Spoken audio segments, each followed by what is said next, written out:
Բարև ձեզ, հարգելի քաղաքացիներ, սիրելի ընկերներ, հերթական անգամ ավտոլայվի ռեժիմով հանդիպան եմ գնում և արդյունավետ եմ ուզում օգտագործել այս ժամանակը, ուզեի մի քիչ խոսել ձեր հետ հատկապես երեկվա իրադարձությունների մասին, երեկ Գյումրիում տեղի ունեցավ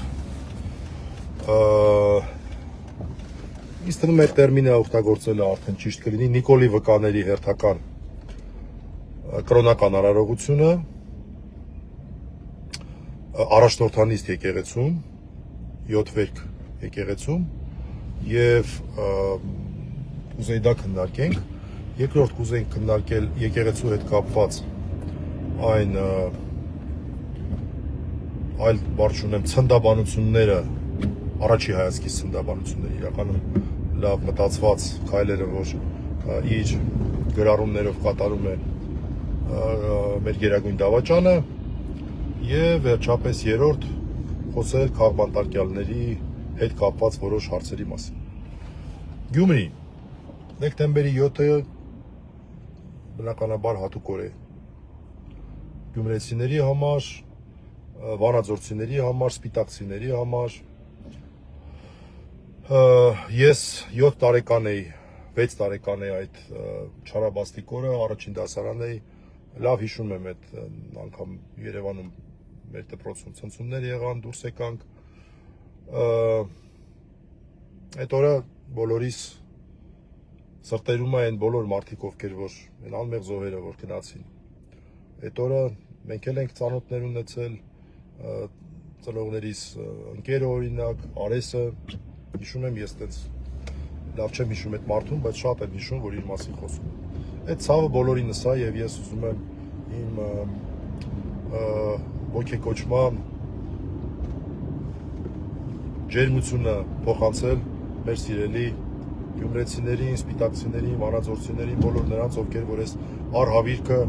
ոչ թե այսպես կողքից են լսել, այլ անձամբ են հատկապես հաղթահարել, հարազատներ են կորցրել եւ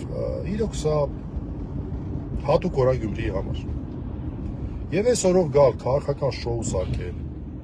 պառակտում մտցնել, չնայած առանձնապես պառակտում չէր էլ, որտեվ ես չտեսա որ Գյումրիում ինչ որ տենց մեծ թիվ են կազմում այս ամեն ինչի կողմնակիցները։ Մի քանի տասնյակ հոգի են, որոնցից մեկը իր ջրի հարցի համար էր եկել, մյուսը իր այլ հարցի համար էր եկել, այդ տեսագրությունները Փառք Աստծո ցանցում կան։ Բայց ինչևէ, ընդունենք թե քիչ չեն շատ են։ Okay, էական չէ։ Բալավ այսօրով տես բան կանեն։ Գյումրի առաջնորդանիստ եկեղեցին է 7 վերքը։ Եվ եկեղեցական բոլոր կանոններով թեմական տարածքը, որ կոչվում է կանոնական տարածք, դա թեմակալ առաջնորդի բացարձակ իշխանության տարածքն է։ Ամեն ինչ ինչ որ այդտեղ կատարվում է իր օրհնությամբ։ Իր օրհնությամբ։ Այն իշխանությունը, որ իրականացնում են քահանաները, իրականացնում են թեմակալ առաջնորդի այսպես ասենք, իրավաբանական տերմին օգտագործենք լիազորությամբ։ Եվ Միքայել Սրբազանը, որին Գյումրիում շատ են սիրում, շատ հստակ իր դիրքորոշումը հայտնել էր, որին հետևեց Շիրակի թեմի բոլոր քահանաների միասնական հայտարարություն է այն մասին, որ դրանք չեն պահանջում, չեն պատրաստվում որևէ բան զեղչել եւ իրենց պատարակն են պատրաստվում անել ըստ կարգի։ Մարդիկ կան ասում են դռներ են փակում, ես են անում, ի՞նչ են դռներ փակում։ Ով ուզում է թող գա մասնակցի պատարակի, ինչի մասին է խոսքը։ Այս պայդրությամբ այդ մարդիկ այն հարցը դա լավ է թե վատ է, բայց ամեն դեպքում բանադրված մարդ չկա իրանց մեջ, դա նշանակում է իրանք իրանց երբ որ հռչակում են հայ առաքելական եկեղեցու դավանորդ, այս պայդրությամբ ամենայն դեպս իրավունք ունեն որ հռչակեն, այդպես է, եկեղեցուն մենք ընդունում ենք կարգերը, ուրեմն դա էլ պետք է ընդունենք։ Ուրեմն կարող են ցանկացած եկեղեցի գնալ պատարակի, ոչ մեկ իրենց առջև դուր չի փակում։ Բայց իրենք իրավունք չունեն պատարակի միջամտություն անեն, այդ թվում Վեհապար Հայրապետի թեմակալ առաջնորդի անուններ զեղչեն եւ այլն։ Էլ չասեմ դրան լծի պետական ապարատը, ու այդ մարդիկ ես վստահ եմ, որ դա մեղմ ասած հաճույքով չեն անում։ Չգիտեմ,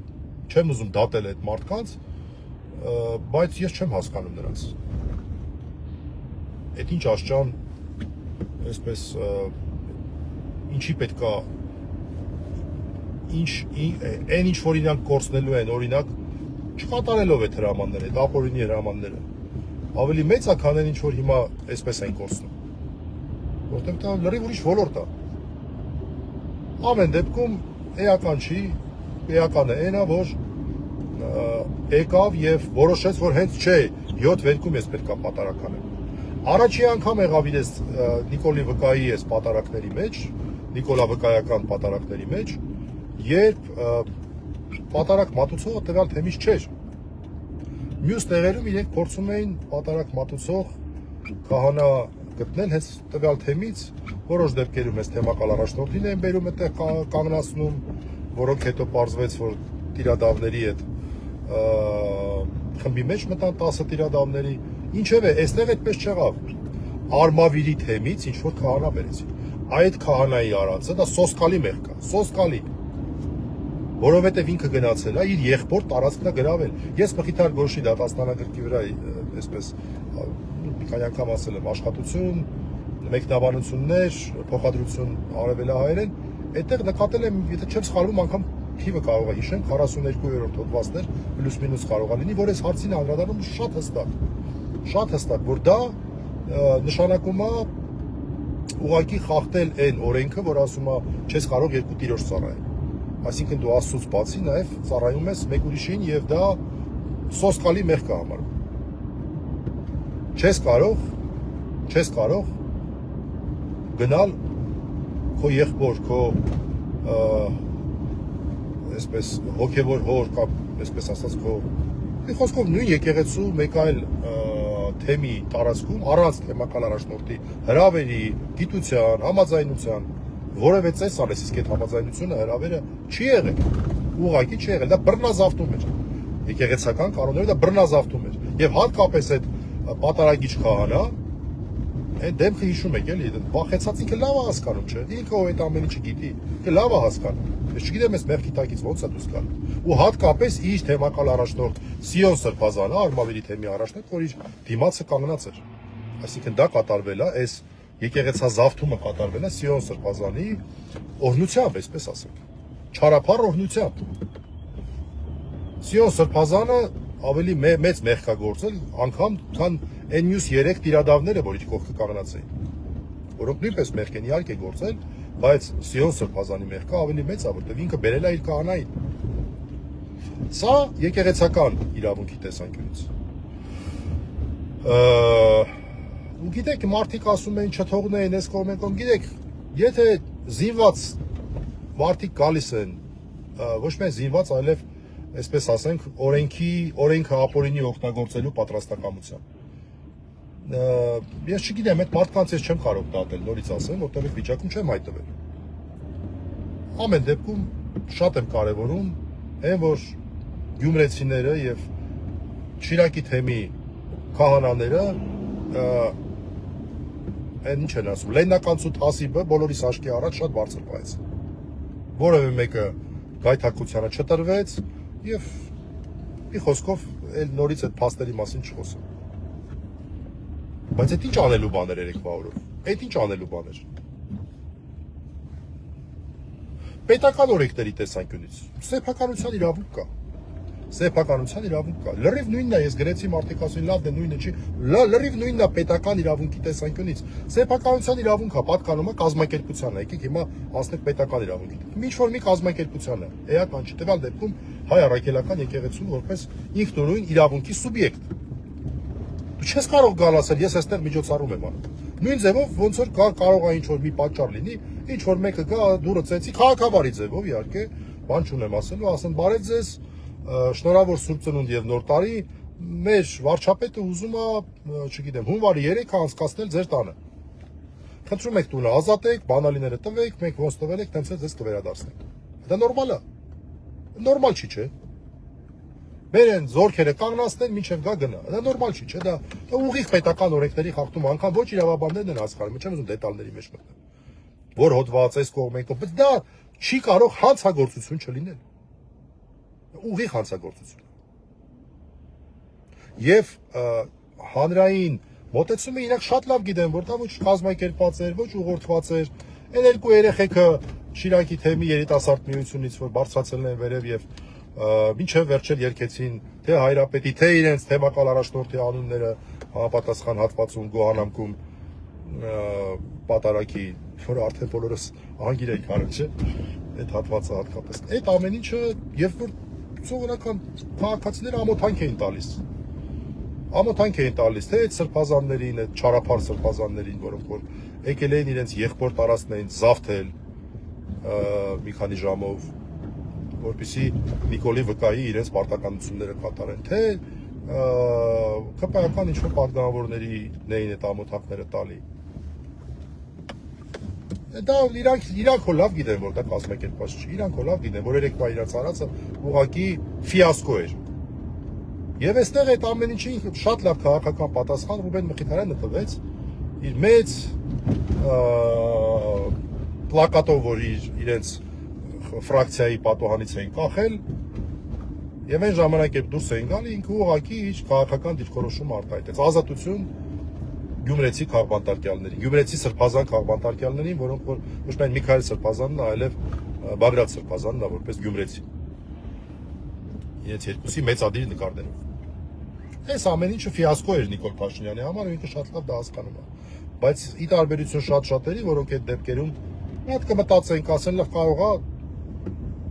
սխալ ճանապարհ են բռնել։ Ինչ որ կերպ հետ քայլ անեմ, հա, ընդունեմ, որ չեղավ, չստացվեց։ Եկեղեցին ամուր գտնվեց։ Մարդիկ ամուր գտնվեցին։ Չէ, իր մոտ տես չի։ Ինքը ավելի է մոտիվացվում, ավելի մեծ այլանդակություններ անելու ու երեկվա իր գրառումները դրա մասին էին, այդ այլանդակությունների մասին են։ Ասում եկեք բան անենք։ Օրներքը երկենք եկել պատարակից առաջ, ասենք ու փաստարկները դրա, ասում է 301 թվին պետությունն է ստեղծել եկեղեցին, այն Գերջան, ասելու բան էլ չկա, էլի։ Մենք այսքան ժամանակ պայքարում ենք տարբեր համայնքների հետ եւ դրա համար պատահական չէ, որ մեր եկեղեցու պաշտոնական անվանման մեջ կա առաքելականը, որ մենք առաքելա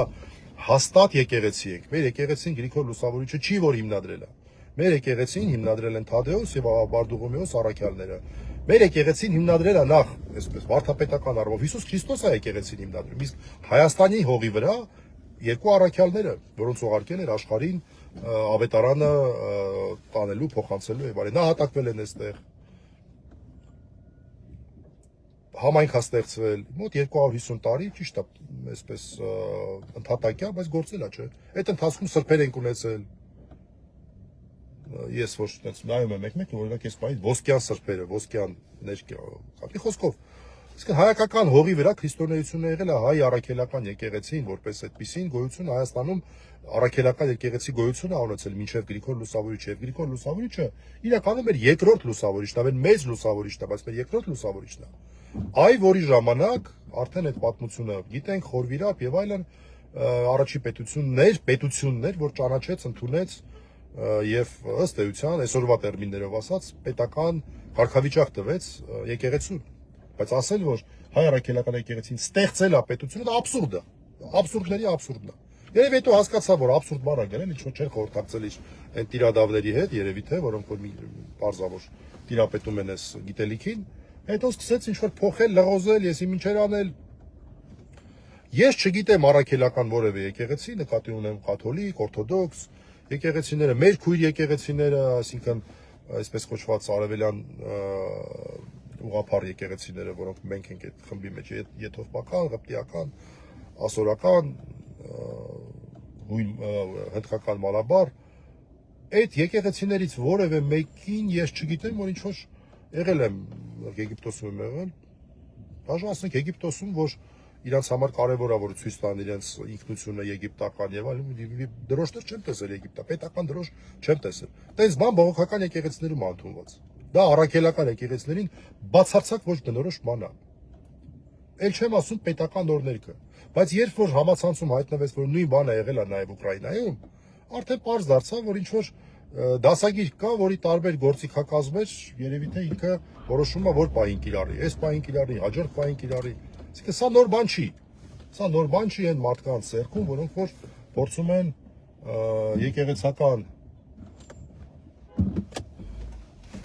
փորձում են եկեղեցական այս խայտարակ պարակտումները մտցնել տարբեր երկրներում, այդ թվում նաև Ուկրաինայում։ Եվ այնտեղ էլ է տենց եղել, այդպես ինչ-որ բաներ կային, որ մարդիկ կռվել են իրար հետ, ինչ-որ մեկը ուզել է իրենց օրներքը երկի, հավատացյալները ասել են, այ գերդեր, ես ինչ եք անում,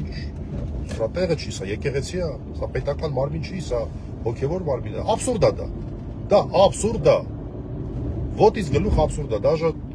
չգիտեմ ինչքանով է ճիշտ դա քննարկելը, բայց եթե все-таки երկրի ղեկավարը ինչ-որ թեկուզ ապուշ միտք է հայտնում,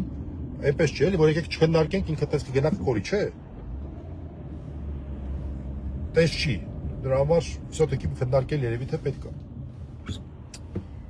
Էսա, եւ այս ամեն ինչը կատարվում է քաղ բանտարկյալների թվի ավելացման բռնաճնշումների ֆոնին, որոնց պայմաններում մեր վեհապար հայրապետը Արշակ Սրբազանի հատկապես խայտարակ աբսուրդային գործով կալանավորման ֆոնին հայտարարեց, որ հետաձգվում է ամսի 10-ին նշանակված եպիսկոպոսած ժողով։ Եվ շատ ճիշտ եւ իմաստուն որոշում կայացրեց։ Բա մարդիկ կան նոր մարդիկ բռնեն аэроպորտներում, որտեվ ակնհայտ երևում է, որ այդ 10 տիրադավները իրենց տված հանձնարարությունը ոնց որ այս պայդրությամբ, ոնց որ թե թու Փառք Աստծո չեն կարողանում իրականացնել նոր մարդիկ իրենց կողմը գրավել այս պայդրությամբ ամենայն դեպս։ Այսինքն ամեն ինչ անելու են, որ խաթարեին։ Եվ այստեղ է, որ պետք է մենք հիշենք, որ հայոց առաքելական Սուրբ եկեղեցին ինքն էս չի է, որ մենակ Սուրբ Էջմիածին դա։ Դա մեր, այո, առաջին, հավասարների մեջ առաջին, ամենագլխավոր, բայց միայն առաջին եւ ամենագլխավոր, այլ ոչ թե միակ աթոռն է հայ առաքելական Սուրբ եկեղեցին, հայոց առաքելական Սուրբ եկեղեցին, ոնց ուզում եք կարող եք անվանել։ 4 բարձրագույն նվիրապետական աթոռներից է կազմված, որոնք ունեն իրենց նվիրապետները։ Առաջինը Մայրաթոր Սուրբ Էջմիածին, երկրորդը Անտիլիաս, Մեծի տան Կիլիկիո կաթողիկոսություն, Արամ վեհապարի գլխավորությամբ։ Երրորդը Երուսաղեմի հայոց պատրիարքություն, Նուրհան պատրիարքի գլխավորությամբ եւ չորրորդը Կոստանդնապոլսի պատրիարքություն եւ բոլոր նվիրապետները վերջինը Արամ վեհապարն էր, որ երեք շատ հստակ դիրքորոշում հայտնեց, իրենց քննադատական խոսքը այս կամ այն ձևաչափով, այս կամ այն ինտենսիվությամբ եւ ուժգնությամբ հնչեցրել են։ Ու շատ կարևոր է։ Եվ այստեղ կարծում եմ մտածելու բան կա։ Եկեղեցու քայլերը բավական ճկուն կարող են լինել։ Վեհապար հայրապետի, Գարեգին վեհապարի քայլերը բավական ճկուն կարող են լինել։ Հայ առաքելական եկեղեցին պարակտելու քայլեր են, օրինակ օրներքի հարցը։ Հիմա ինչ, Լիբանանում էլ է Հայաստանի Հանրապետության օրներքը հնչելու, թե Լիբանանի օրներքն է հնչելու, Թուրքիայում որ երկրի օրներքն է հնչելու։ Այդ առհասարակ թույլ են տալու այդ դա, թե թույլ չեն տալու։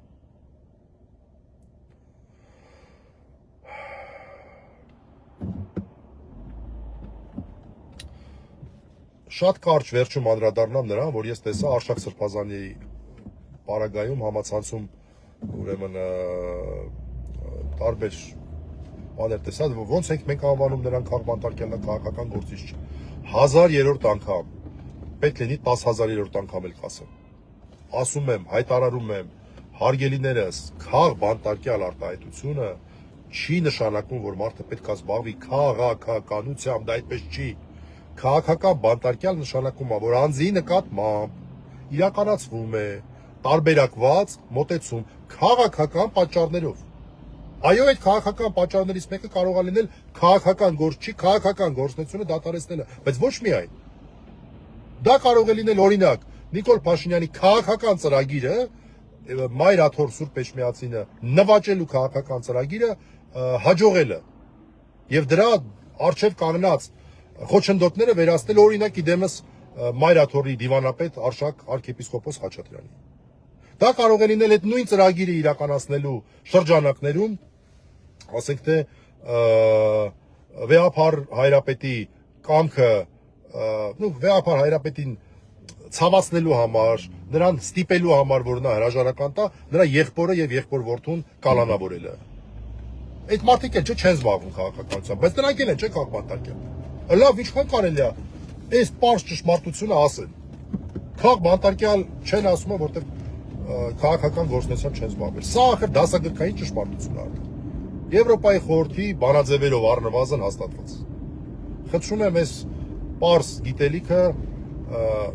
ընդունել առ գիտություն։ Այսքանը ես արդեն հասա, շնորհակալություն, որ լսում եք, ամենայն բարիք։